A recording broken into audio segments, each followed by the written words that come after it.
ഇന്നത്തെ നമ്മുടെ lesson would have. Would എന്നത് ഒരു മോഡൽ വേർബ് ആണ്. വുഡിൻ്റെ ഒപ്പം ഹാവ് ചേർത്ത് വുഡ് ഹാവ് എന്നാക്കിയാൽ ഇത് എവിടെയൊക്കെയാണ് ഉപയോഗിക്കുന്നത്, ഏത് സിറ്റുവേഷൻസിലാണ് ഇത് ഉപയോഗിക്കുന്നത്, എന്താണ് അതിൻ്റെ മീനിങ് വരുന്നത് എന്നാണ് ഇന്നത്തെ നമ്മുടെ ലെസണിൽ നമ്മൾ പഠിക്കാൻ പോകുന്നത്. വുഡ് ഹാവിൻ്റെ ഫസ്റ്റ് യൂസ് നമുക്ക് സ്വന്തമായി ഉണ്ടായേനെ, ഉണ്ടാകുമായിരുന്നു എന്ന് പറയില്ലേ. സ്വന്തമായി എനിക്കൊരു കാറ് ഉണ്ടായേനെ, അല്ലെങ്കിൽ ഒരു കാർ ഉണ്ടാകുമായിരുന്നു. അവന് സ്വന്തമായി കുറേ പൈസ ഉണ്ടാവുമായിരുന്നു. അവർക്ക് സ്വന്തമായി ഒരു വീടുണ്ടാവുമായിരുന്നു എന്നൊക്കെ പറയുമ്പോൾ നമുക്ക് ഈ വുഡ് ഹാവ് ഉപയോഗിക്കാം. For example, I would have a car എന്ന് പറഞ്ഞാൽ എനിക്ക് ഒരു കാർ ഉണ്ടായേനെ, സ്വന്തമായി ഉണ്ടായേനെ. ഉണ്ടായേനെ എന്ന് പറഞ്ഞാൽ ഉണ്ടാകുമായിരുന്നു. He would have a big house എന്ന് പറഞ്ഞാൽ അവന് വലിയ ഒരു വീട് ഉണ്ടായേനെ, ഉണ്ടാകുമായിരുന്നു. You would have a lot of money എന്ന് പറഞ്ഞാൽ നിങ്ങൾക്ക് ഒരുപാട് പൈസ ഉണ്ടായേനെ. ഒരു എക്സാമ്പിൾ പറയുകയാണെങ്കിൽ, if I won a lottery I would have a car. എനിക്ക് ഒരു ലോട്ടറി അടിച്ചിരുന്നെങ്കിൽ ഒരു കാർ ഉണ്ടായേനെ, ഒരു കാർ സ്വന്തമായി ഉണ്ടായേനെ.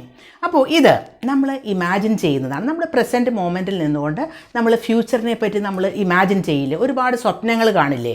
ചിലപ്പോൾ അത് നടക്കില്ല എന്ന് വളരെ ഉറപ്പായിരിക്കാം. അതായത് ഒരു സാധ്യത, വളരെ ചെറിയ ഒരു ചാൻസ് മാത്രമേ ഉള്ളൂ. എങ്കിലും നമ്മൾ ഇമാജിൻ ചെയ്യും, എനിക്ക് കുറേ പൈസ ഉണ്ടായിരുന്നെങ്കിൽ എനിക്കൊരു സ്വന്തമായൊരു കാർ ഉണ്ടായേനെ എന്നൊക്കെ പറയില്ലേ. എനിക്ക് സ്വന്തമായൊരു വലിയ വീടുണ്ടായേനെ, എനിക്ക് ഒരുപാട് ഡ്രസ്സസ് ഉണ്ടായേനെ എന്നൊക്കെ നമ്മൾ ഇമാജിൻ ചെയ്യില്ലേ. അങ്ങനെ പറയുമ്പോൾ സ്വന്തമായി ഉണ്ടാകുമായിരുന്നു അല്ലെങ്കിൽ ഉണ്ടായേനെ എന്ന് പറയുമ്പോൾ നമുക്ക് ഈ വുഡ് ഹാവ് ഉപയോഗിക്കാം. വേറൊരു example, if he gave me money I would have a fridge. അവൻ എനിക്ക് പൈസ തന്നിരുന്നെങ്കിൽ എനിക്കൊരു ഫ്രിഡ്ജ് ഉണ്ടാകുമായിരുന്നു, സ്വന്തമായൊരു ഫ്രിഡ്ജ് ഉണ്ടാകുമായിരുന്നു. അങ്ങനെ എന്തും നമുക്ക് ഇമാജിൻ ചെയ്യാം. അപ്പോൾ നമുക്ക് ഈ വുഡ് ഹാവ് സ്വന്തമായി ഉണ്ടാകുമായിരുന്നു എന്ന് പറയുമ്പോൾ ഇവിടെ ഒരു കാര്യം ശ്രദ്ധിക്കുക, ഇതെല്ലാം ഒരു പൊസഷനാണ് കാണിക്കുന്നത്. ഇവിടെ ഒരു ആക്ഷൻ അല്ല, ഒരു ആക്ഷനും ഇല്ല. അത് ചെയ്തേനെ, അങ്ങനെ ചെയ്തേനെ, ഇങ്ങനെ ചെയ്തേനെ എന്നൊന്നും അല്ല പറയുന്നത്. എനിക്കത് സ്വന്തമായി ഉണ്ടാകുമായിരുന്നു. അപ്പോൾ വുഡ് ഹാവ് ഉപയോഗിക്കാം. വുഡ് ഹാവ് അതിൻ്റെ negative form would not have. അത് നമുക്ക് ഷോർട്ട് ഫോം ആയിട്ട് വുഡിൻറ്റ് ഹാവ് എന്ന് ഉപയോഗിക്കാം. For example, I wouldn't have a car. എനിക്കൊരു കാറ് ഉണ്ടാകുമായിരുന്നില്ല എന്നത് നെഗറ്റീവ് ഫോമായി. He wouldn't have a lot of money. അവൻ ഒരുപാട് പൈസയൊന്നും ഉണ്ടാകുമായിരുന്നില്ല. അങ്ങനെ പറയാം. ഇനി വുഡ് ഹാവിൻ്റെ വേറൊരു use would have plus V3 form. Would ഹാവിൻ്റെ ഒപ്പം ഒരു വേർബിൻ്റെ തേർഡ് ഫോം അല്ലെങ്കിൽ പാസ്റ്റ് പാർട്ടിസിപ്പിൾ ഫോം ചേർത്ത് ഉപയോഗിക്കുന്നത് എവിടെയാണ്? Would have plus V3 form. For example, I would have gone. Would ഹാവിൻ്റെ ഒപ്പം ഗോൺ ഉപയോഗിച്ചു. ഗോൺ എന്നത് ഗോ എന്ന വേർബിൻ്റെ V3 ഫോം ആണ്. ഐ വുഡ് ഹാവ് ഗോൺ എന്ന് പറഞ്ഞാൽ ഞാൻ പോയേനെ അല്ലെങ്കിൽ ഞാൻ പോകുമായിരുന്നു. ഐ വുഡ് ഹാവ് ഡൺ എന്ന് പറഞ്ഞാൽ ഞാൻ ചെയ്യുമായിരുന്നു. ഡൺ, ഡു എന്ന വേർബിൻ്റെ V3 ഫോമാണ്. അപ്പോൾ വുഡ് ഹാവ് പ്ലസ് V3 ആണ് അവിടെ ഉപയോഗിച്ചത്. അതുപോലെ നമുക്ക് എന്തും പറയാം. അവൻ പാടിയേനെ, ഞാൻ പങ്കെടുത്തേനെ, ഞാൻ അതിൽ പങ്കെടുത്തേനെ, പങ്കെടുക്കുമായിരുന്നു എന്ന അർത്ഥത്തിൽ. ഇവിടെയൊക്കെ ആക്ഷനാണ്, ഒരു ആക്ഷൻ വേർബാണ് നമ്മൾ ഉപയോഗിക്കുന്നത്.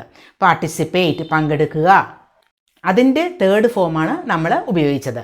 ഒരു സെൻറ്റൻസ് നോക്കൂ. If you had given me a chance I would have participated. നിങ്ങൾ എനിക്കൊരു ചാൻസ് തന്നിരുന്നെങ്കിൽ ഐ വുഡ് ഹാവ് പാർട്ടിസിപ്പേറ്റഡ്, ഞാൻ പാർട്ടിസിപ്പേറ്റ് ചെയ്തേനെ, ഞാൻ പങ്കെടുത്തേനെ. അപ്പോൾ ഇവിടെ പാസ്റ്റിനെ പറ്റിയാണ് നമ്മൾ പറയുന്നത്. ഒരു പാസ്റ്റിലെ കാര്യം, കഴിഞ്ഞു പോയൊരു കാര്യം. എനിക്ക് ചാൻസ് കിട്ടിയില്ല, ഞാൻ പങ്കെടുത്തില്ല, പക്ഷേ എനിക്കൊരു ചാൻസ് തന്നിരുന്നെങ്കിൽ ഞാൻ പങ്കെടുത്തേനെ. അപ്പോൾ ഇനി ഒരു ചാൻസ് ഇല്ല, വളരെ ഇമ്പോസിബിൾ ആയിട്ടുള്ളൊരു കാര്യമാണത്. പക്ഷേ പാസ്റ്റിൽ കഴിഞ്ഞു പോയ കാര്യത്തെപ്പറ്റി നമുക്ക് പറയാമല്ലോ, അതാണത്.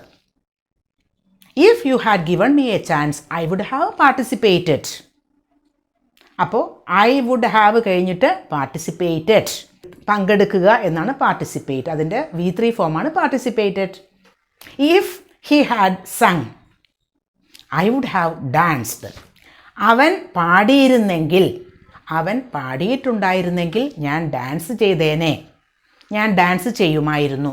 ഇവിടെ കഴിഞ്ഞു പോയൊരു കാര്യമാണ്, അവൻ പാടിയില്ല, മാത്രമല്ല ഞാൻ ഡാൻസും ചെയ്തില്ല. അപ്പോൾ പക്ഷേ പാസ്റ്റിനെ ആലോചിച്ചിട്ട് പറയുകയാണ്, പാസ്റ്റിനെ പറ്റി തിങ്ക് ചെയ്തിട്ട് പറയുന്നതാണ്.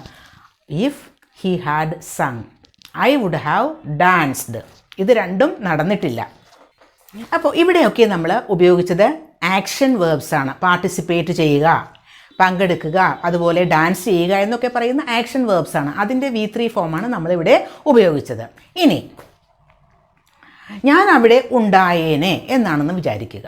ഉണ്ടായേനെ എന്ന് പറഞ്ഞാൽ ഞാൻ അവിടെ ഉണ്ടാകുമായിരുന്നു. ഉണ്ടാവുക എന്ന് പറയുന്ന ഒരു ആക്ഷൻ വേർബല്ല. I would have been there എന്നാണ് പറയുക. ഞാനവിടെ ഉണ്ടാകുമായിരുന്നു, അല്ലെങ്കിൽ ഞാനവിടെ ഉണ്ടായേനെ. ഇത് അവിടെ ഒരു ആക്ഷനൊന്നുമില്ല. ഉണ്ടാവുക എന്ന് പറയുമ്പോൾ അതൊരു അവസ്ഥയാണ്. അപ്പോൾ നമുക്ക് I would have been there എന്ന് പറഞ്ഞാൽ ഞാൻ അവിടെ ഉണ്ടാകുമായിരുന്നു. ഈ ഐ വുഡ് ഹാവ് ബീൻ ആണ് അവിടെ ഉപയോഗിക്കുന്നത്.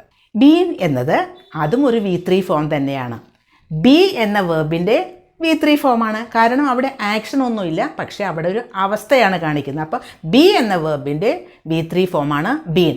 I would have been there എന്ന് പറയുമ്പോൾ ഉപയോഗിക്കുന്ന ബീൻ അവിടെ V3 ഫോമാണ്. അതുകൊണ്ട് തന്നെ ആ സെൻറ്റൻസിൽ വുഡ് ഹാവ് പ്ലസ് V3 ഫോമാണ് ഉള്ളത്.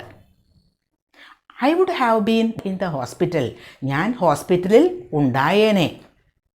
The students would have been in the school. Students സ്കൂളിൽ ഉണ്ടാകുമായിരുന്നു, അല്ലെങ്കിൽ ഉണ്ടായേനെ. അതുപോലെ തന്നെ I would have been happy. ഞാൻ ഹാപ്പി ആയേനെ. അതും ആക്ഷനൊന്നുമല്ല. ഹാപ്പി ആവുക എന്ന് പറയുന്നത് നമ്മുടെ ഒരു ഫീലിംഗ് ആണ്. I would have been happy. ഞാൻ ഹാപ്പി ആയേനെ. He would have been sad. അവന് സങ്കടമായേനെ. We would have been excited. നമ്മൾ എക്സൈറ്റഡ് ആയേനെ. They would have been confused. അവർ കൺഫ്യൂസ്ഡ് ആയേനെ. അതൊക്കെ ഒരു സ്റ്റേറ്റ് ഓഫ് മൈൻഡാണ്. അതൊക്കെ ഒരു അവസ്ഥയാണ് നമ്മുടെ, അല്ലെങ്കിൽ അതൊക്കെ ഒരു ഫീലിംഗ് ആണ് നമ്മുടെ. അപ്പോൾ അവിടെയൊക്കെ ഉപയോഗിക്കുന്ന ബീൻ V3 ഫോം തന്നെയാണ്. വുഡ് ഹാവ് കഴിഞ്ഞിട്ട് നമ്മൾ ബിയുടെ V3 ഫോം ഉപയോഗിച്ചു. It would have been beautiful. അത് മനോഹരമായേനെ. അത് മനോഹരമായേനെ. It would have been beautiful. അപ്പോൾ വുഡ് ഹാവ് ബീൻ ഉപയോഗിക്കുന്നത് അത് would have plus V3 form ആണ്.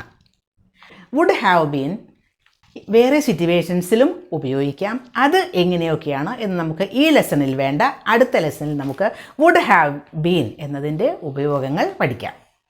അപ്പോൾ ഇന്നത്തെ ലെസൺ വുഡ് ഹാവ്, അതുപോലെ വുഡ് ഹാവ് പ്ലസ് V3 മനസ്സിലായില്ലേ?